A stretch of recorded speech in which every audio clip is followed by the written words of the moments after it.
X-Men. Get it!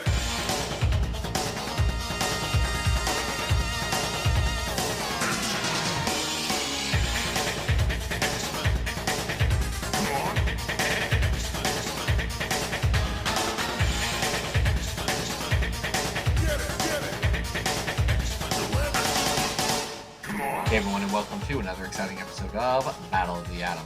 This is your weekly X-Men podcast where we rank every story from A to Z. I'm Adam. And I'm Zack. Hey, heads up, my audio is not where it needs to be this week. Had a rough one and just not able to get it up to good. So, sorry about that. And Adam, do you know what time it is? It's time to talk about a very tall man. It is. It's the Marc Silvestri Power Hour. Marc Silvestri. This is Marc Silvestri Power Hour. I guess you can make a Top drinking Cow game out of. Studios. You can make a drinking game after every time we say Marc Silvestri. We're gonna say Marc Silvestri's name a lot. Please don't play that game. Marc Silvestri. If you play the Marc Silvestri drinking game like I played when I was a senior in college and played the drinking game that I invented called John Tucker Must Die, where I watched the movie John Tucker Must Die with my friends who lived next door, and anytime they said John or Tucker or John Tucker, I took a drink, and I decided that I would be drinking Jack Daniels. And long story short, my friend Greg did have to come and get me after a half hour. Oh yeah, that sounds like a terrible idea. It was the drunkest I ever was in college. Yeah, so maybe friends don't actually do this.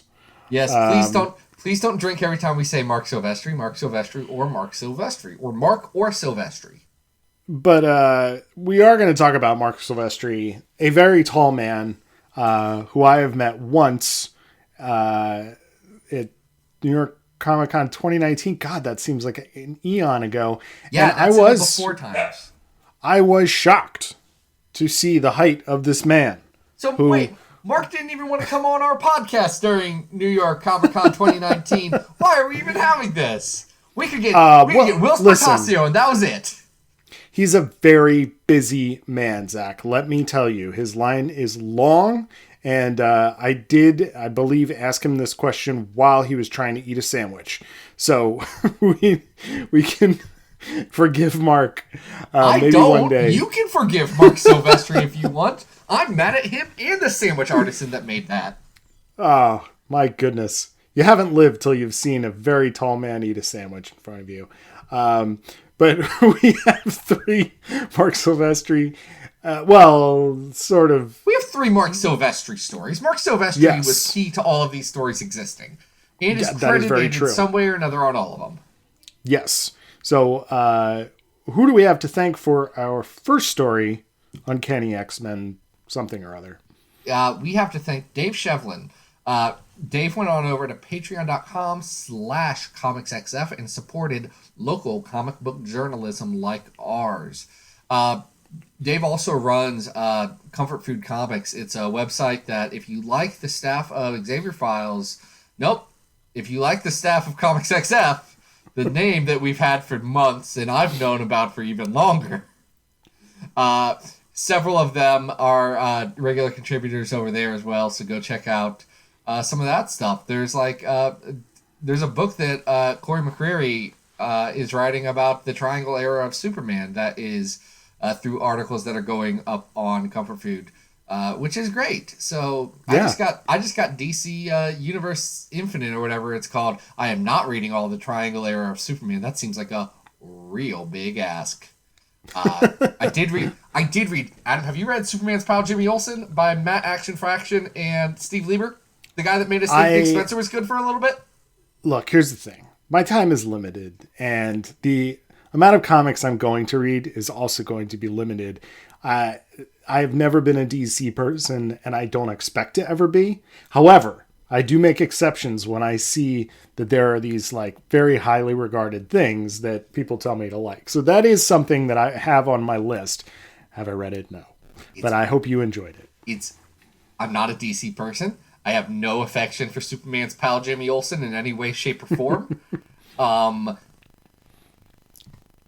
It's real good. It's like, what if that one Christmas issue of Hawkeye where it's non-linear was 12 issues of progressive chaos, and it's very good. Well, since we're talking Dave Shevlin, I also want to thank Dave, who got me obsessed with finding a copy of Advance Comics number 32 due to an exclusive piece of Mutant Genesis preview art. And thanks to Dave and Will Henderson, I have a copy of this coming from merry old London. So I hope to be able to report on that soon. But that has nothing to do with what we're talking about right now, which is Uncanny X-Men. 232 to 234. Yes. It's called Earthfall. Yeah. Well, what's fallen to Earth here? It looks like a big old shark. Yeah. Well, I mean, it's a star shark. They remember the whales that Storm sacrificed her life for, and then became whale goddess or something. I do. Yes. Yeah. In what was that arc called, Adam? The Brood Saga. The Brood Saga. Okay, good. I'm glad we all agree on the Brood Saga. This is the direct sequel to the Brood Saga several years later. It's written by Chris Claremont with pencils by Marc Silvestri. It's actually following up on a plot beat that Claremont made like 30 issues beforehand and then just never came back to. Yeah, there was the little bit with Havoc and Polaris, right? Yeah, where the Brood ended up on Earth. And now the Outback X-Men are dealing with that. And again, Marc Silvestri, let's start. This is the Marc Silvestri Power Hour after all, so let's talk about Marc Silvestri's art. Yeah. It's pretty good. I love it. What? I think I may have more affection for Jim Lee's art only because his art and his designs and his style is so tied to what I think of when I think of X-Men. Mm-hmm. But I think Marc Silvestri might be better. Well, it's funny that you say that, because if you go back to some of the media about the Image people, they all used to say that Mark was the best of them, even though he was not the most highly regarded. And I think there's definitely a dynamic quality to what it is that Mark does. The fluidity of his storytelling, it's clear, it's concise. He does action well. He conveys speed and motion with his work. And yes, does he fall into the Jim Lee trap of everybody is a babe? Hold on. I think Jim Lee falls into the Will Portacio trap of everyone is a babe. I mean, this whole era is everybody's a babe, right? But Marc Silvestri kind of, this is where we start to homogenize the characters a little bit in terms of the way that their faces look. You can either look at that as a weakness, or you can kind of look at it as a stylistic quirk of what it is that he does. Does not bother me. I absolutely love the Silvestri era, and I think it's a huge part of why I have such affection for the Outback era. Yeah, his art's real good. This has one of like the covers I think of as an iconic X-Men cover, which is 234, which is Wolverine being turned into one of the Brood.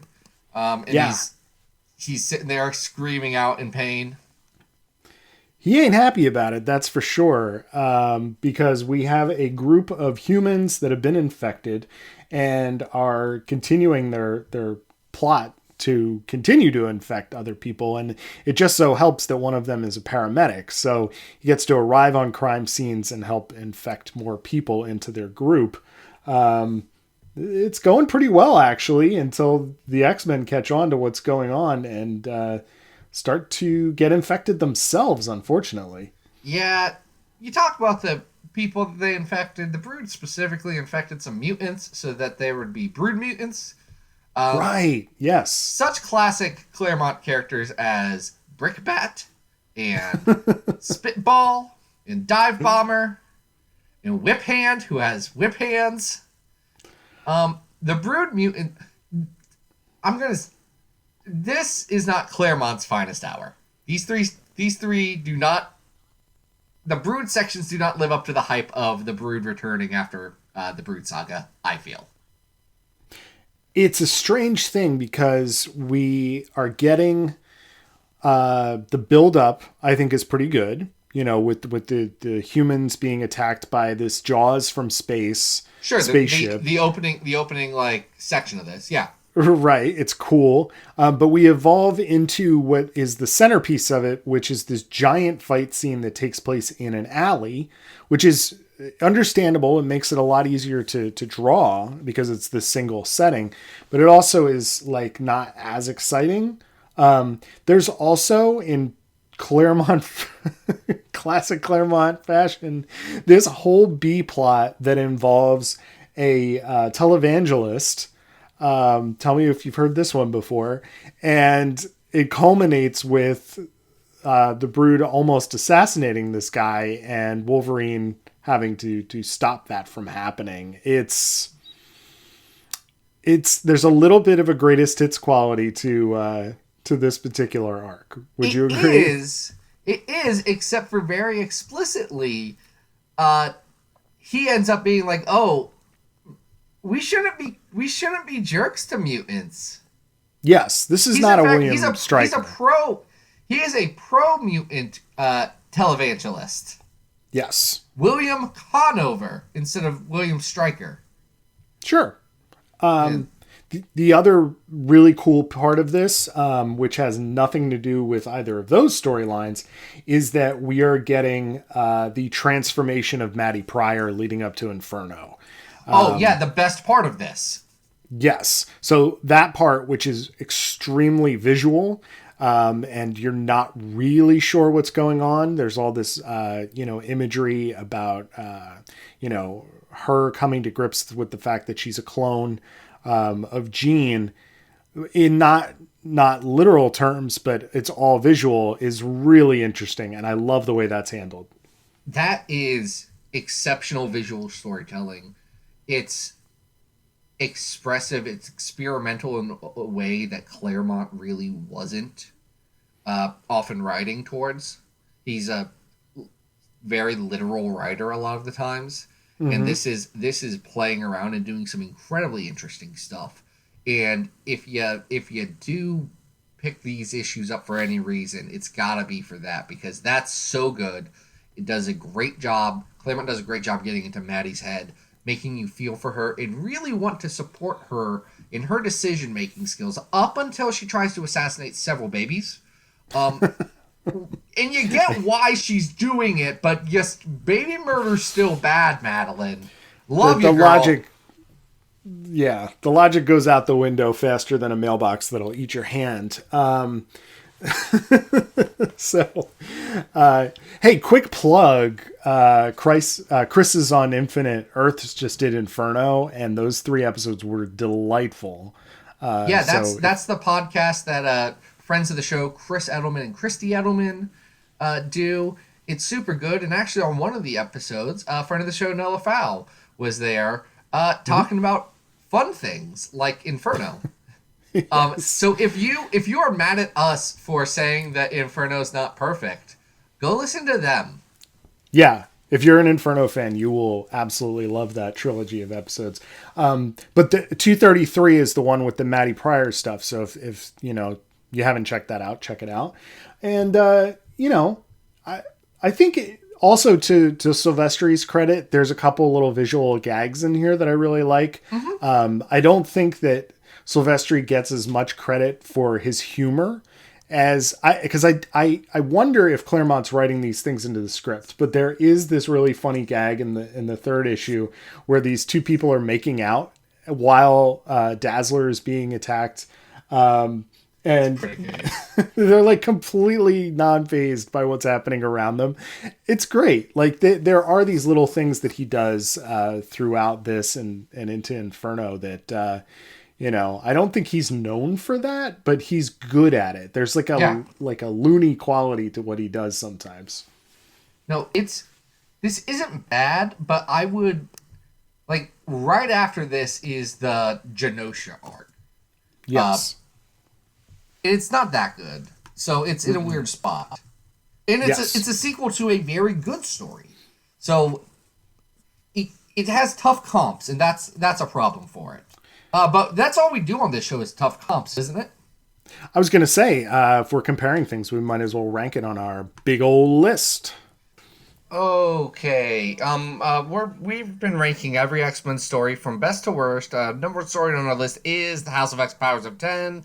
The number 100 story is the Bendis arc of Uncanny X-Men, where they go to Limbo. The number 200 is Uncanny X-Men 15.INH Girls Night Out. 300, what is 300? It's The Hunt for Xavier. Number 400 on our list is the Nova Roma arc of New Mutants. And the Draco's even worse, and that's at the bottom at 477 on our road to 500. I don't think this breaks the top 100. No. Because we just ranked Necrosha, and I think Necrosha's, it's better than this. I would agree. And we also have the X-Men and X-Factor section of Inferno at 107. Controversial to some, but I think that's definitely better than this. Yeah, we're in the right-ish spot. How do you feel about it compared to 134 is Fall of the Mutants, 225 to 227? I think that's the probably Uncanny better. X-Men part of Fall of the Mutants. Yes. That's probably better. I think that is better than this. I'm going down the list here. We have some interesting stuff. At 156 is New X-Men: The Quest for Magic, and I think The Quest for Magic is better than this. We have the Tim Seeley Shatterstar miniseries at 173, I think is better than this. Oh, really? You were going to go that low? Two above that. It's the Rogue miniseries with the good art. Yeah, I don't know. I'm just looking that Rogue here. miniseries is better than this. I know, but all right. So like at 169, we have Uncanny 230, which is the Aussie Christmas X-Men story. Yes, that's better than this. 245 is Men, which another Image Boy Liefeld draws, and it's better than this. Is it? Yeah, I think so, kinda.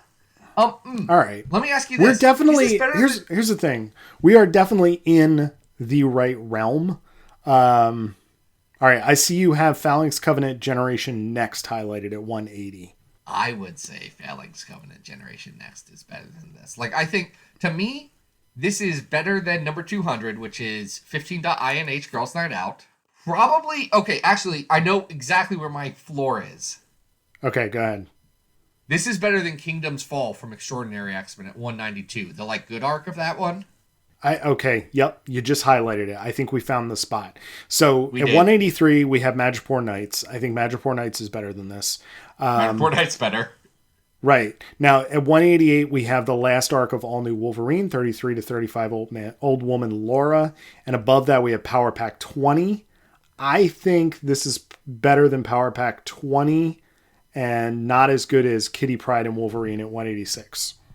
I would say below Power Pack 20, above Old Woman Laura. Is Power Pack 20 the Thanksgiving Parade issue? Yes. Let's double check, because if it's not, I'm going to feel real sheepish. I think 20. If it is, I will agree with you. If it's the Christmas one, then...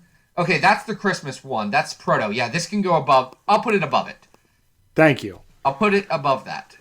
Yes. That's fine. Because I was thinking it was the Thanksgiving one. But yeah, Kitty Pryde and Wolverine is better than this. All right. That's Earthfall, baby. Earthfall. 187. So I've got a weird question for you to segue into our next story here. What's your favorite Ernest Hemingway novel, Zach? Never read an Ernest Hemingway novel. Oh, okay. I thought you were about to ask me. I honestly thought you were going to start this saying, "Whom does the bell toll?" For whom the bell tolls. Oh my God. It tolls for thee, Adam. I believe it does toll, in fact, for thee.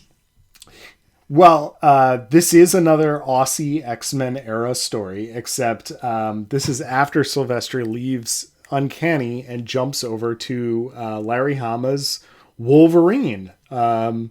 What's this story called? This is called Blood and Claws, and this is where I think Hama hits his stride. Oh It's my 35 God. Yes, 35 to through, 37. yeah. And Right?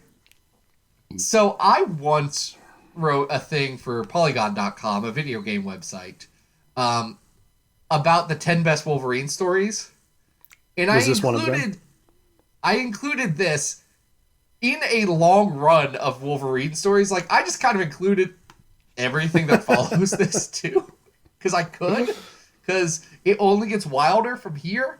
But no, this is Blood and Claws. It's by Marc Silvestri, does the art. Larry Hama, who's a friggin' master at this point. He's kind of the best at doing action comics, right? And he clearly has an affection for Lost Generation writer Ernest Hemingway, because the essential bit in this, and it's so funny the way they pull this together, is that Lady Deathstrike really wants to kill Wolverine. Now, Wolverine just wants to go and hang out with Puck. Now, Puck is the very short guy from Alpha Flight. Yes. So, Wolverine and Puck are like hanging out in a rowboat fishing, and Puck is showing Wolverine a picture of himself from the Spanish Civil War when he was hanging out with Ernest Hemingway. At which point, Lady Deathstrike asks Gateway to take her to what Wolverine is looking at.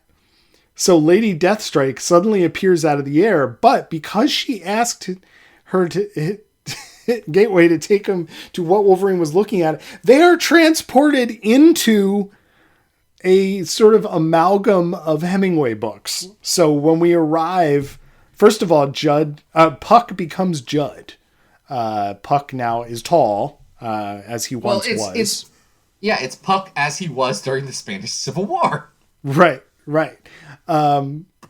Now, as we start here, we're in a bullfight. So this is a little more Sun Also Rises than anything else. But we slowly transition into hanging out with a band of guerrilla Antifa soldiers who are going up against fascist Nazis and Spanish soldiers as they try to escape with a wounded Puck. And with Lady Deathstrike on their heels and nothing but Wolverine and a machine gun to try and stop them. And God, I love this story. Yeah, here's the thing.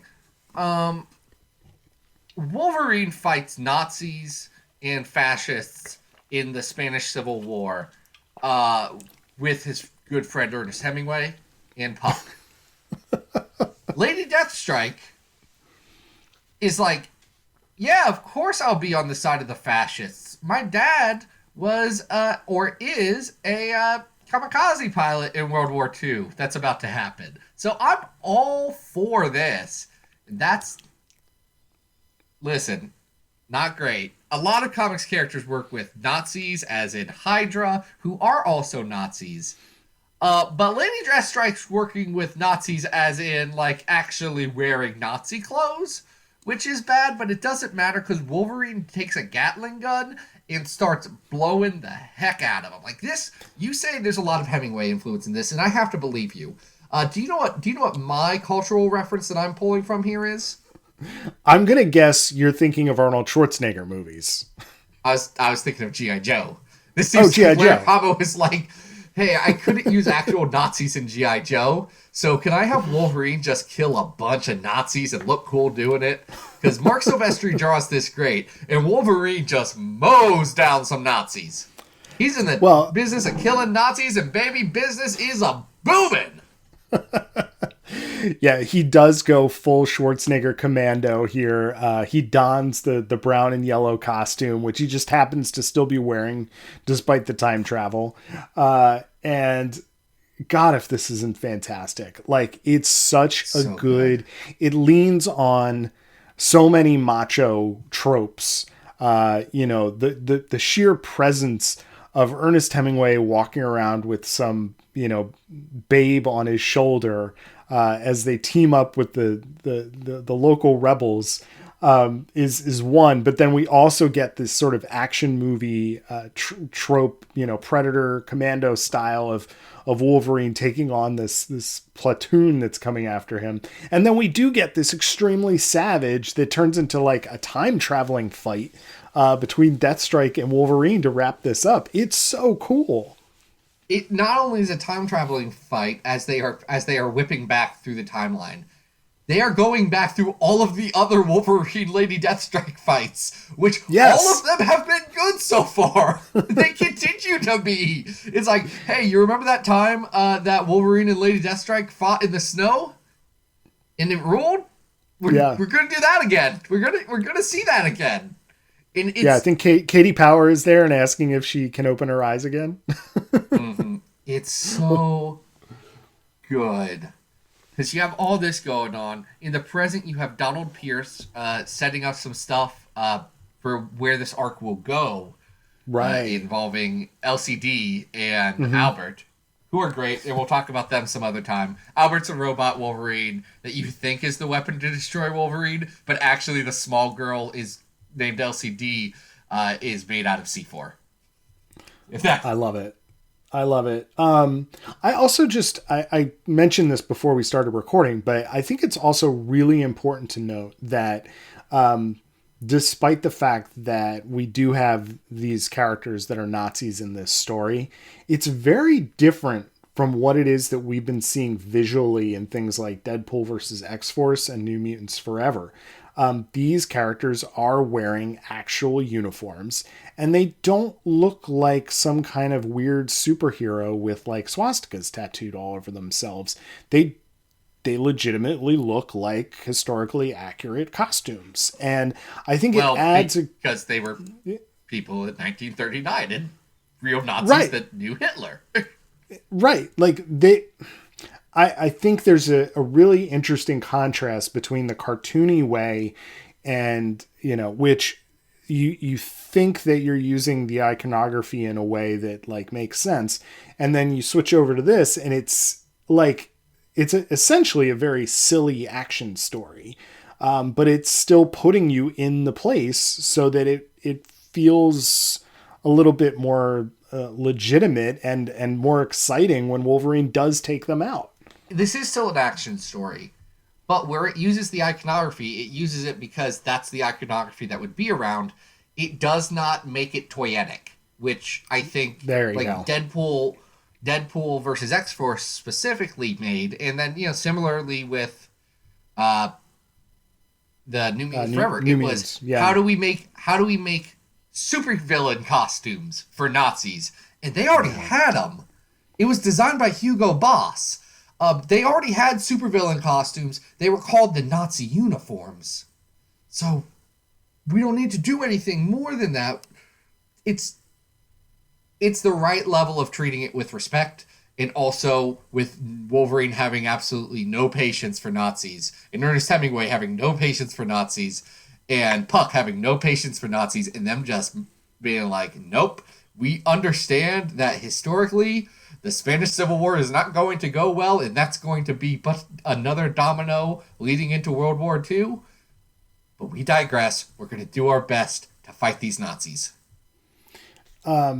So aside from the story itself, I think that, and we haven't mentioned him yet, but I think Silvestri and inker Dan Green do a really good job with this particular story. I think that the artwork is notably different, I think, than what we just were talking about in Uncanny. It's looser. I think it's even more expressive and willing to kind of exaggerate features and push and pull characters' expressions and body parts. It's great to see a character like Deathstrike illustrated by Silvestri, because he can just make these arms and these claws kind of like fly in whatever direction he wants. And it's enjoyable from like a character illustration perspective. He gives you enough of the background to get an idea of where you are at any given moment. The culminating scene takes place in this canyon, and Wolverine's kind of like in there amongst the smoke. It it works very, very well in that way. And the layouts also are just fantastic. Like, we get these, you're not getting a splash page because it's unnecessary. You're getting it because it is an actual culminating moment, and it's really exciting to see Lady Deathstrike jump out of the fog and go after Wolverine, who didn't know she was there. Yeah, it rules. I don't know what to say. It rules. This is a good comic that rules. And I think we should have more good comics that rule like this. Like, this is so much fun. Go check this one out. It's a blast. Mm-hmm. Larry Hama, again, we've said before, Larry Hama, he takes big swings every time, and he misses a lot. Especially as this run goes on. He has misses, but when he hits, they are freaking out of the park. And it's so good. And I think this is a good one. And let's talk about this comic. Where do we have Shiva scenario? That's a good question. We have the Shiva scenario at 80. This is better than the Shiva scenario. Yeah, I would agree. I have to stand by it being better than the Shiva scenario because I got paid by Polygon.com, a website Justin McElroy from the McElroy Brothers helped start. They paid me, and I said that, so I have to stand my ground. Yeah. I think we're in the same realm as something like Morlocks at 63. So I was looking there. I was actually looking a few spots down as X-Men Red, and I think this is better than X-Men Red, actually. Yeah, I would agree. Because it rules. Mm-hmm. I'd say right above Morlocks, we have Fantastic Four versus the X-Men. And I think this is probably better than that. But I'm looking right above that. We've got the first arc of the Alan Davis run on Excalibur. We got Storm and Ileana Magic. We got Multiple Man by Andy McDonald and Matt Rosenberg. We've got E is for Extinction 1 through 4, which I have art hanging right there of. So I am very biased. So I think this is on the same level as those, but for me personally, better than Fantastic Four vs. X-Men. I'll go with that. It's just doing what it's doing very, very well. It may not have the emotional beats of Fantastic Four versus X-Men, but I think if you are a fan of either 80s action movies and or the books of Ernest Hemingway, you will get a real kick out of this. So it's our new 62. This is on New 62. It's Wolverine Blood and Claws. We got one more. Check it out. And, buddy, there's blood and claws in this one, too. We picked a weird one here, man. This is, we need to probably contextualize this a little bit, but what is this called? This is a book from 2007, which that year will shock you. But it's Cyberforce X-Men. Cyberforce X-Men. So we were talking a little bit before we started. Zack, your familiarity with Cyberforce. Yeah, so here's what I know about Cyberforce. Cyberforce was Marc Silvestri's Image Comics team that ripped off the X-Men, as opposed to Wildcats, which was Jim Lee's team that ripped off the X-Men, or Youngblood, that was Rob Liefeld's team that ripped off the X-Men, or which one was Will Portasio's team that ripped off the X-Men? The Wetworks. Wetworks. Okay. Yes. Okay. Hold on. This is all I'm saying is this is Marc Silvestri's version of that. Yes. Probably the third most popular. I think you could probably draw the straightest line, between Wildcats and Cyberforce. So much so that the two of them, after their miniseries, had a crossover, which really could be viewed as either a Typhoid Mary thing, but also kind of an Inferno type thing. The teams are very similar, and they're also very similar to the X-Men, which is kind of the premise of this comic, written by Ron Mars and drawn by Pat Lee and an army of inkers. Yeah, so Silvestri does the cover here, and since he runs Top Cow, helped do production on this one, and these are his characters. And frankly, y'all, when else are we going to have a chance to talk about Cyberforce X-Men? Than the Marc Silvestri Power Hour. That's right.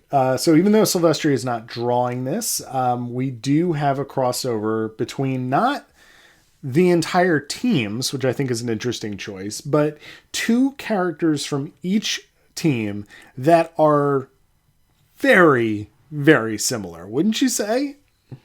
Yeah, so you got Ripclaw, who looks like Lobo from the Detective comics, but he has Lady Deathstrike hands and acts like a Wolverine because he also acts like Lobo. Right. He's a Bassitch. He is, if I remember correctly, kind of a Forge / Wolverine combo. He's got, if I'm correct, I could be wrong, but I'm pretty sure he has a Native American backstory. And then he has these like, the whole thing about Cyberforce is that there are a group of like cybernetically enhanced soldiers, a la Weapon X. So that's not what cyber means. That's not how it works, Mark, but keep going. Oh man. And then his companion in this story is a Psylocke analog, which is Psyblade. Yeah, she has like hot knives, but they're Psylocke things. They're instead of having the focused totality of her psychic might in one knife, she has it in like 5 hand knives. Right.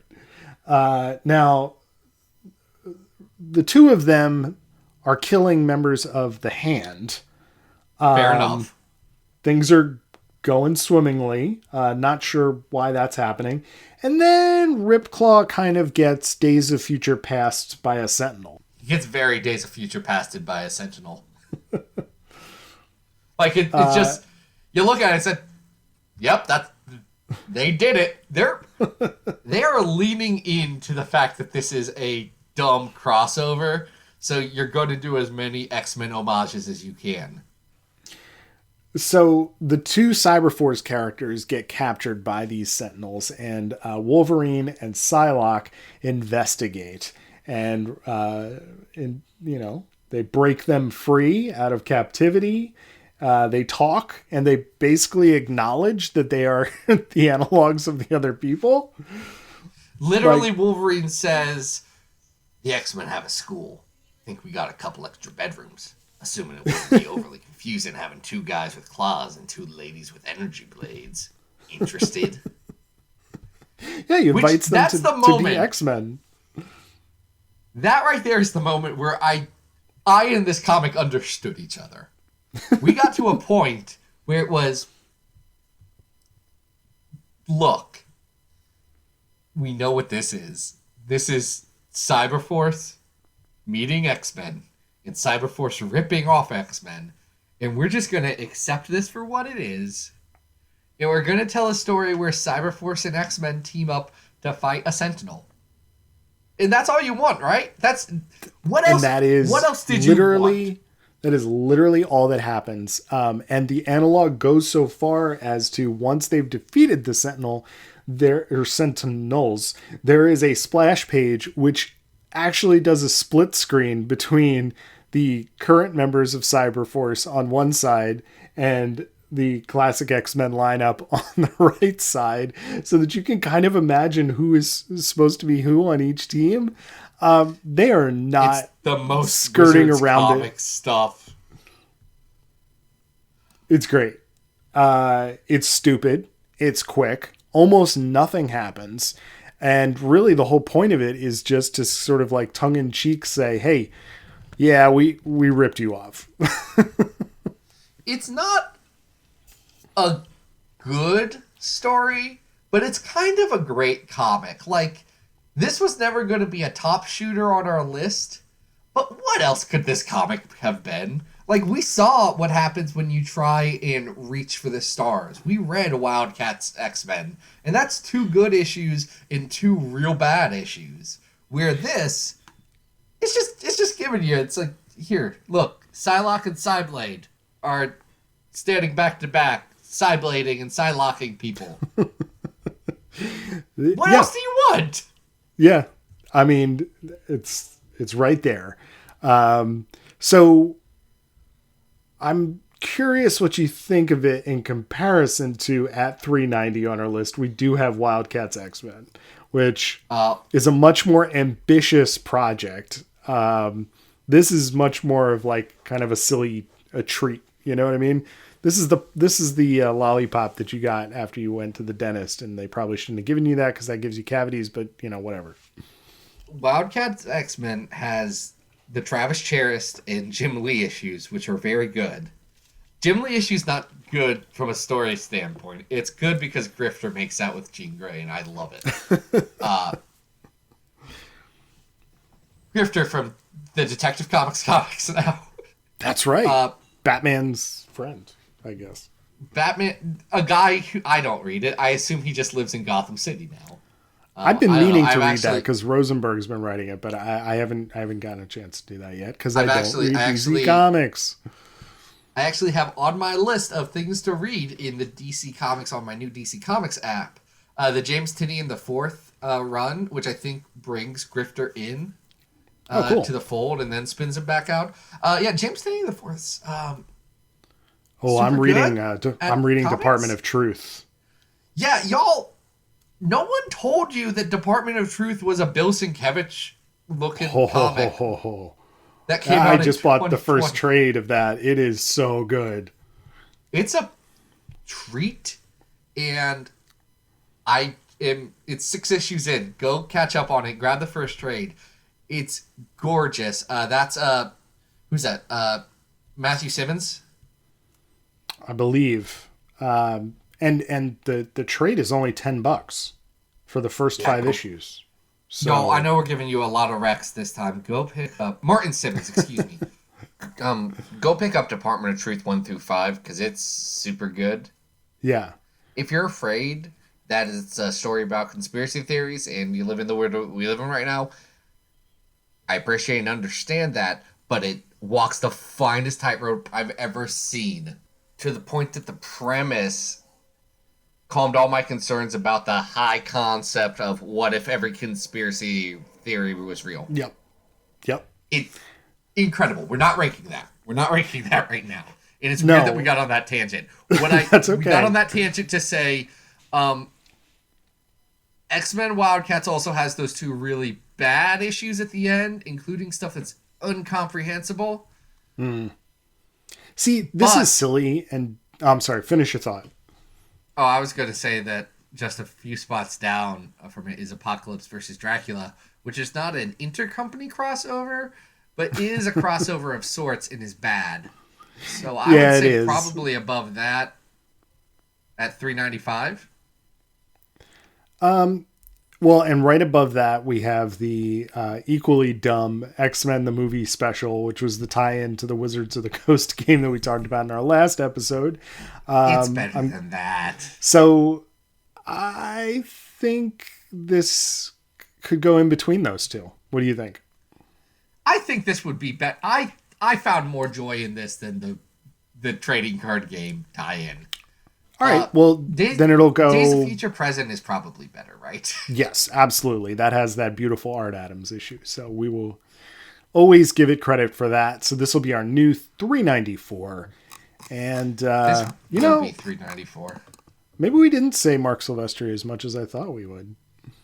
We said Marc Silvestri a lot, Adam. I'm going to roll back the tapes, and as I edit, I'll add in dings or something. I'm just kidding. No, that sounds miserable. No, I'm not...